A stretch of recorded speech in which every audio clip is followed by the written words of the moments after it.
ante todo, ser agradecido. Primero al Archivo General de la Nación, a Roberto Casar, su presidente o administrador, y a todo el personal con que siempre conté con ellos en este esfuerzo, en este gran esfuerzo. A José Antonio y al Ministerio de Cultura, o a José Antonio principalmente como persona, que me ayudó muchísimo. Aquí estamos en el gran salón, pero principalmente me ayudó mucho en la ideación del video y en una serie de tareas adicionales. A Javier Moll y a Javierito, su hijo, que no hay forma de que yo consiga que no me diga señor Fidelio, digo, dime Fidelio, pero no hay forma. Tengo un mes bregando con él y no hay forma. A la editora Búho, yo le decía a los técnicos del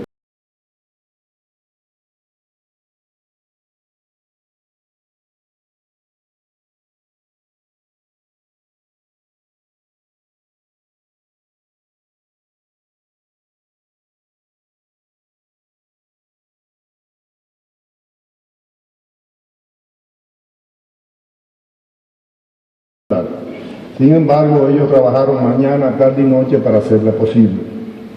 A Iris Cueva, que anda por ahí, que con su paciencia, la digitadora, me ayudó inmensamente a terminar esta obra. Al gran artista Jorge Pineda, fíjense, les voy a contar una pequeña historia. Jorge Pineda es un gran artista dominicano. A mí me honra con su amistad, somos muy amigos. Y yo hace un año le pedí que quería que él elaborara la portada de estas memorias. Y entonces Jorge se desapareció durante un año. Y un año después se apareció con esa foto que está ahí. Pero resulta que aquí hay un señor que se llama Daniel Matías, que anda por ahí, ese foco no me deja ver la gente, yo podría señalarlo a Daniel Matías, que cuando nosotros estábamos presos en La Victoria y todo el comité central del 14 de junio y teníamos que ayudar a los compañeros que estaban fuera, teníamos que escribirle en forma secreta para discutir con ellos y orientarlos. Y entonces Daniel Matías, que se había entrenado en uno de esos tantos campamentos fuera del país, había aprendido a manejar la tinta invisible. Y entonces Jorge Pineda, con esa gran sensibilidad, al leer la memoria como estaban hace 2 años, descubrió las cartas que nosotros mandábamos desde la cárcel con tinta invisible. Limón, plumilla, se escribe, la letra desaparece y luego quien la recibe con una plancha caliente la hace surgir. Y entonces Jorge se encontró con esa foto que me la tiraron a mí en el Palacio de Justicia junto con Chanchano y con Marcelo Bermúdez cuando nos llevaron al juez de instrucción. La memorizó, cogió una plumilla, cogió la tinta invisible y hizo ese dibujo de esa fotografía. Entonces es una gran obra de ese gran artista que es Jorge Pineda y de ese gran amigo. A Olga Valdés, que fue quien les dio los toques finales a la invitación y a las portadas que ustedes tienen. A Liliana Soto, mi hermana, peleona hasta lo último, que nos ayudó con todo este montaje y estas cosas, y me hubiera ayudado a cualquier cosa que uno necesitara para poner en movimiento esto. A Xiomara Fortuna, que lo va a deleitar a ustedes dentro de un momentico con una canción, mi hermana Xiomara Fortuna. Y a los compañeros y compañeras de Alianza País, porque resulta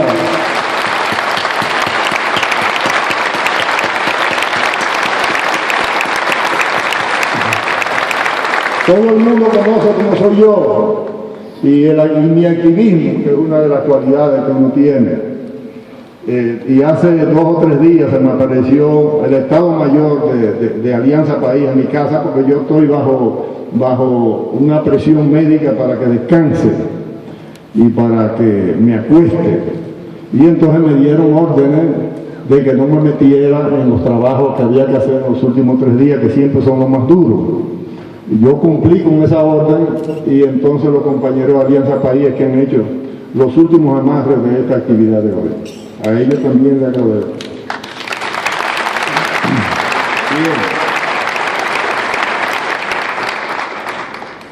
Bien. Escribí mis palabras, primero porque las quería pensar bien, y segundo porque los que me conocen bien saben que si yo empiezo a hablar, después me tienen que estar jalando por detrás para que me calle y reduzca la extensión.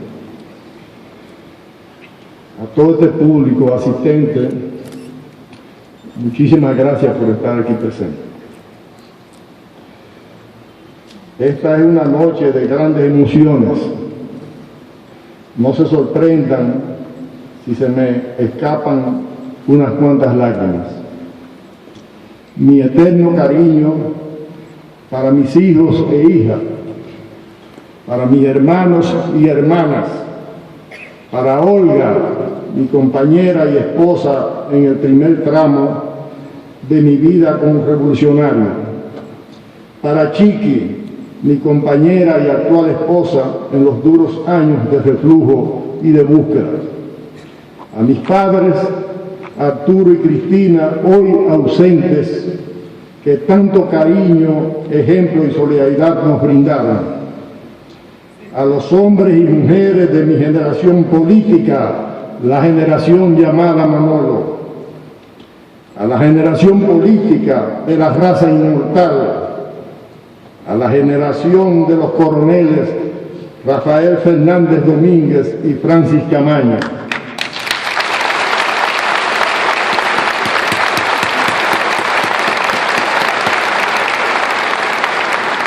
a los nuevos revolucionarios, hombres y mujeres que hoy nos esforzamos por construir una alternativa política que con la fuerza del pueblo permita a esta gloriosa nación recuperar su aliento y esperanza.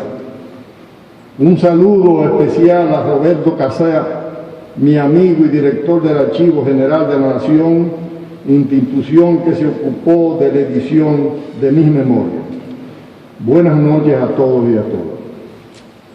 Estas memorias son un recorrido crítico y reflexivo, cabalgando sobre las profundas huellas de mi paso y el paso de mi generación por la vida política del país en los últimos 50 y 60 años y más allá, por el de las generaciones que nos precedieron en la larga lucha.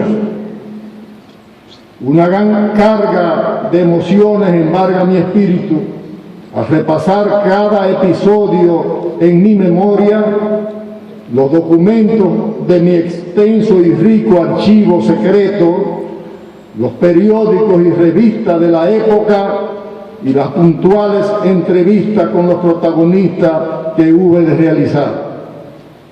Arribando al final, al necesario y duro balance crítico y autocrítico. Todo ello convirtió la redacción de estas memorias en una gran aventura.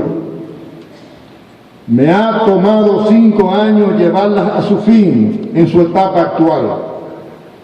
En ellas he venido identificando no solo el entorno que ha rodeado cada jalón de la historia de mi generación, sino también los sentimientos, el horizonte y la juvenil ingenuidad, los grandes aciertos y los sensibles errores cometidos y todas las demás vivencias que conforman la experiencia de cada uno de sus protagonistas. En este mi testimonio de vida, narrado en primera persona, Las generaciones que habrán de sucedernos en la grandiosa aventura de luchar por cambiar el rumbo de esta pateada sociedad dominicana, haciendo desde este pequeño país su modesta contribución a la transformación de la civilización actual, podrán encontrar un material invaluable para su propia reflexión, para su formación como revolucionarios y revolucionarias y para construir su propia experiencia. Aventura en la que nadie puede sustituirlos, porque como es sabido, las experiencias son intransferibles. Dedico pues estas memorias a las generaciones que habrán de sucedernos, a los que cayeron en el largo y gratificante camino y a los que continúan la lucha sin claudicar, no importa desde qué trinchera ejerzan su militancia. Las últimas 5 o más décadas han sido tiempos de ascenso, de heroísmo y siembra de valores, y también de dolorosos y prolongados retrocesos y frustraciones. Tiempos donde se han sembrado los más excelsos valores del espíritu. El primero de todos, la solidaridad, la actitud de servir a los demás y a su causa y a la causa del progreso de la sociedad dominicana, de valentía y determinación para enfrentar las adversidades y los peligros, la actitud permanente de hacer coincidir nuestras palabras con nuestros hechos, el internacionalismo, la dedicación por entero a la causa de la liberación de la humanidad, la de servir a los demás antes que a uno mismo y todos los demás valores del espíritu.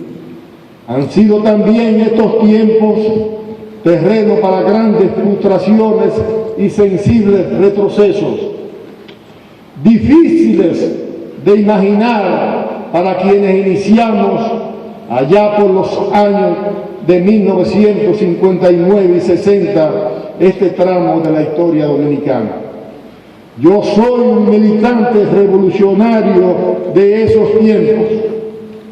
Mi tiempo es el del enfrentamiento con el ímpetu propio de la juventud, con su carga de inexperiencia e ingenuidad sobre las espaldas, con la más feroz y sanguinaria tiranía de América. Mi tiempo es el de la lucha tenaz, una vez ajusticiado el tirano, por abrir surcos para un cambio de rumbo de la sociedad dominicana, luchando por quebrar el aparato militar y burocrático construido por el tirano, preservado e intacto por la oligarquía y el gobierno norteamericano. Mi tiempo es el de construir un camino que condujera a la constitución del pueblo dominicano como ente social y político activo, capaz de constituirse como pueblo en marcha, con una tal magnitud que permitiera con su fuerza frustrar los planes de la oligarquía económico-social del país y del gobierno norteamericanos, empeñados en imponer un camino que condujera al desastre social actual. Mi tiempo también es el tiempo de las manaclas y de la insurrección constitucionalista del 14 de junio, encabezada por Manolo Tavares, el más grande líder revolucionario habido en el país en toda su historia republicana.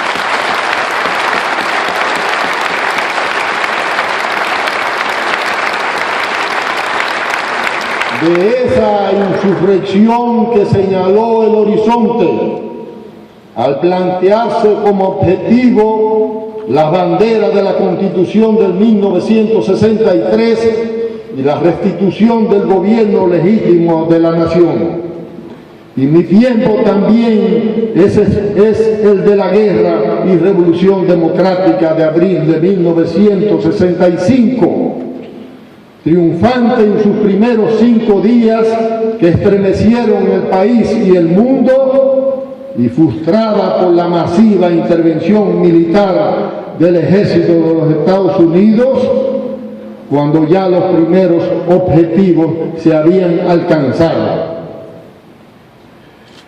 Piensen en lo siguiente: las nuevas generaciones no conocen que este pueblo, el mismo que hoy sufre impotente y lleno de frustración los desmanes de un modelo económico y social excluyente y un sistema político clientelar y corrupto, no conocen esas nuevas generaciones, repito, que este mismo pueblo realizó en los días 24, 25, 26, 27 y 28 de abril de 1965, una bella y reivindicadora revolución democrática.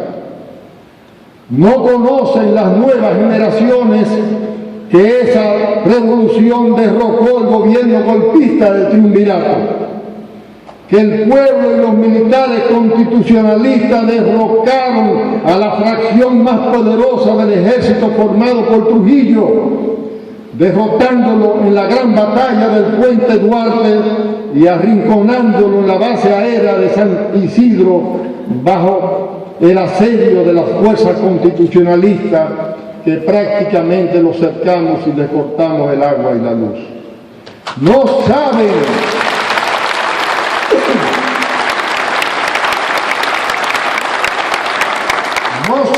los jóvenes de hoy que este mismo pueblo resistió durante 5 largos meses el asedio de las tropas norteamericanas, que cada municipio del país envió al Santo Domingo cercado y rebelado a su propio contingente de combatientes, y que ese mismo pueblo, desparramado por todo el territorio nacional, estableció unas líneas de abastecimiento de comida y combustible para que los resistentes, cercados en la capital, pudieran resistir las brutales agresiones armadas y de otro tipo del ejército interventor y de la fracción traidora que se subordinó a los interventores.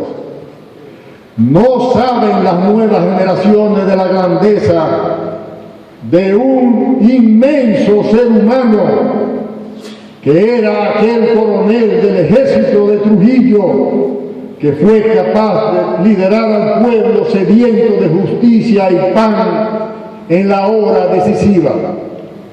No saben que al contacto con el pueblo, ese ser humano, coronel del ejército formado por Trujillo, que se llamó Francisco Alberto Camaño,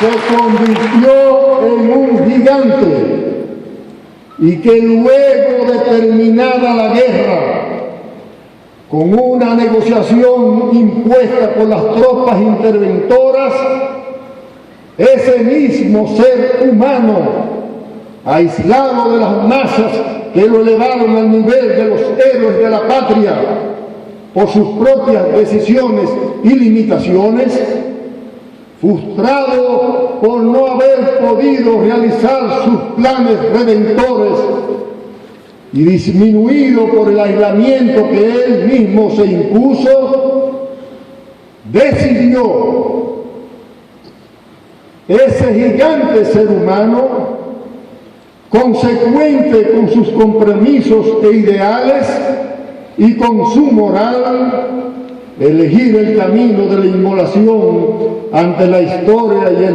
pueblo, antes que renegar de los ideales y visión que ya había abrazado desde la Guerra de Abril de 1965.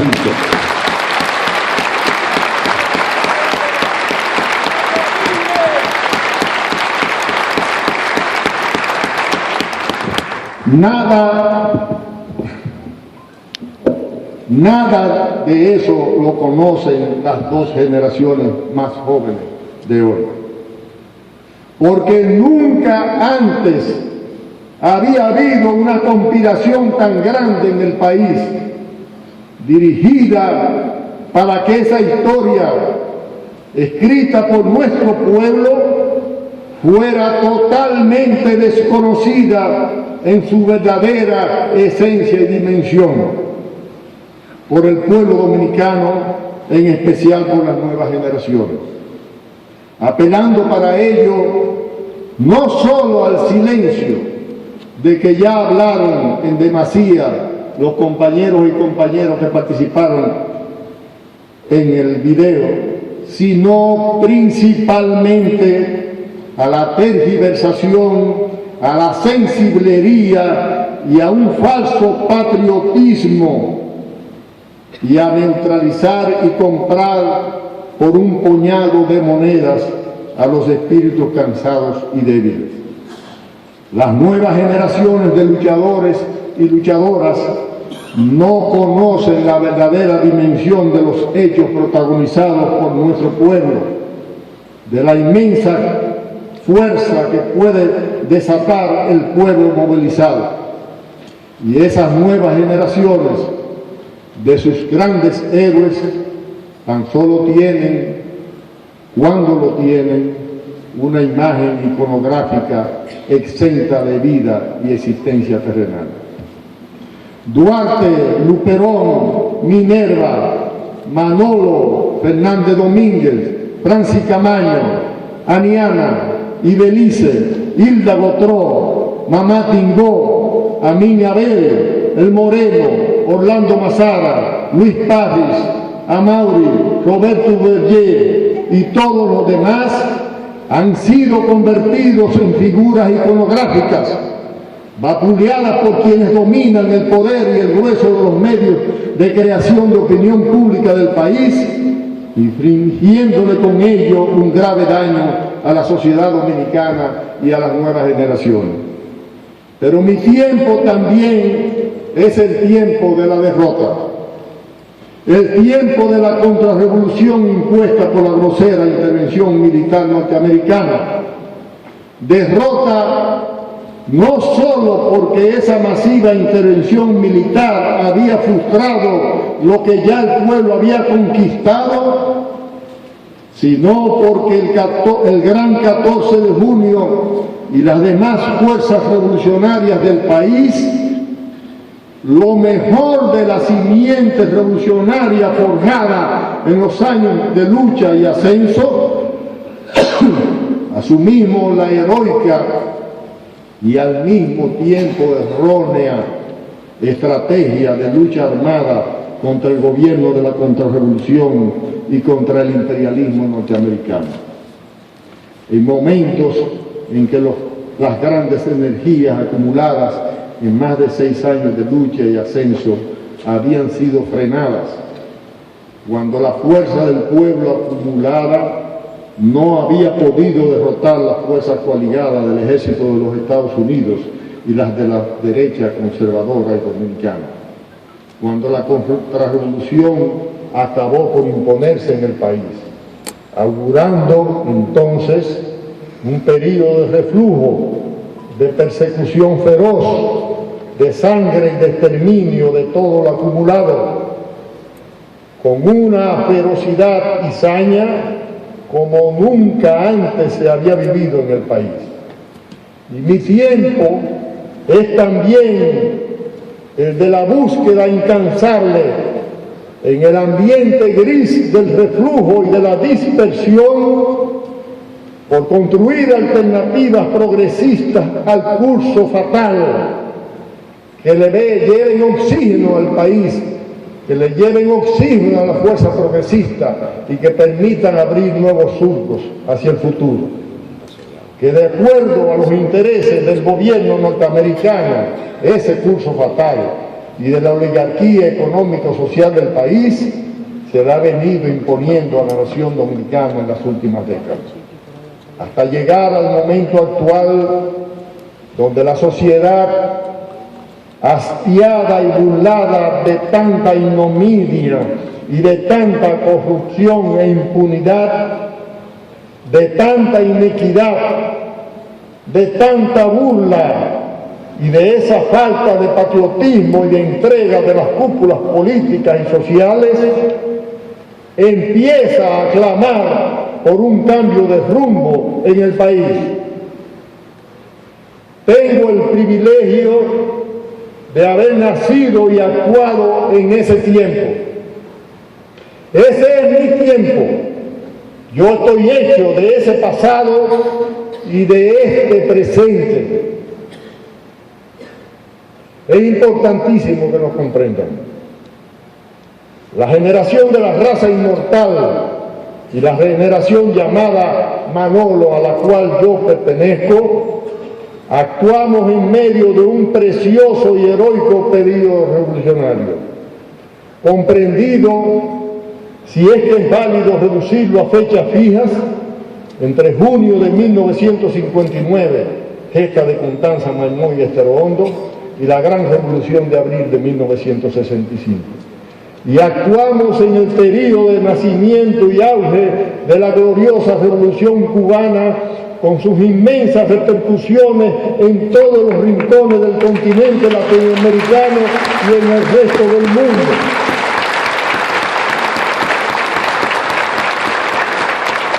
En medio de aquel torbellino de pueblos, de aquel volcán en erupción, actuamos los hombres y mujeres que integramos mi generación política. Los verdaderos revolucionarios a quienes nos tocó actuar en medio de aquella coyuntura, asumimos los valores, los objetivos y la determinación que marcó en forma indeleble aquellas dos generaciones políticas. Y esos que asumimos de verdad la militancia revolucionaria en aquellos años de luz, hemos sido consecuentes hasta el fin con sus valores y su compromiso. Y nos sentimos orgullosos de haber actuado en consecuencia. Y también nos sentimos comprometidos con esos valores, con esos objetivos y causas, y nos sentimos en deuda con sus grandes muertos. No hay fuerza más grande que la de la voluntad y el espíritu, y esa fuerza es la que ha animado nuestro andar en este mundo. Somos una generación de alucinados.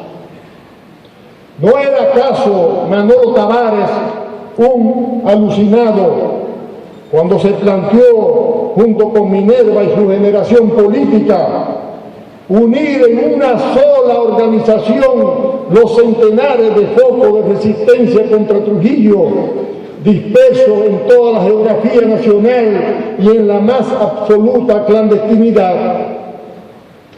Y cuando, en su reunión constitutiva en enero de 1960, Manolo, Minerva y los revolucionarios que los acompañaban se plantearon asumir la bandera de lucha de los héroes de la gesta de Constanza Maimón y Estero Hondo, quienes habían consignado en su manifiesto, óiganlo bien, lo voy a citar, quienes habían consignado en su manifiesto lo siguiente: la realización de los fines que nos hemos impuesto. Hablan los hombres y las mujeres de la gesta del 14 de junio del 59. Entrañará la transformación integral de las condiciones de vida del pueblo. Significará destruir las viejas estructuras políticas y sociales que han condicionado la vida dolorosa del pueblo dominicano. Significará destruir esas estructuras y levantar de sus ruinas una sociedad nueva, estremecida de aliento justiciero. Significará, en suma, levantar, colocar sobre nuevas bases las realidades dominicanas para que el hombre pueda realizarse libre de toda coyunda y para que la patria se levante sobre su propia dignidad, creando un Estado social sin mengua de su soberanía. Eso decía el manifiesto de la Gesta de Constanza Mañuga.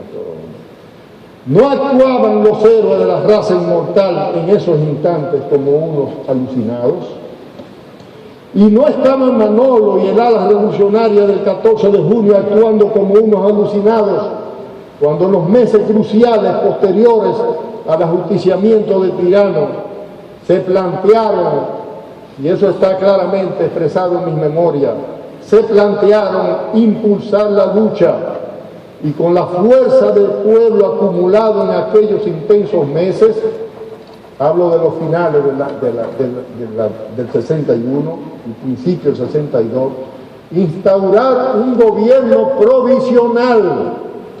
Aquí se instauró el Consejo de Estado, que asumiera la tarea de convocar una constituyente por elección popular, donde se definieran los perfiles fundamentales del país que los dominicanos y dominicanas deseaban de corazón.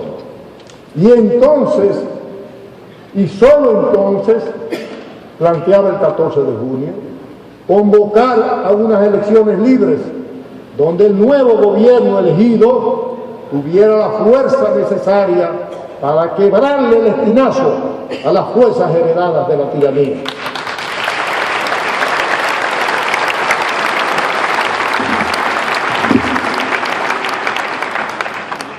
Y no era Martí un alucinado cuando vino al país a reclutar a nuestro Máximo Gómez para la gran batalla del pueblo de Cuba, ofreciéndole al viejo soldado tan solo la probable ingratitud de los hombres.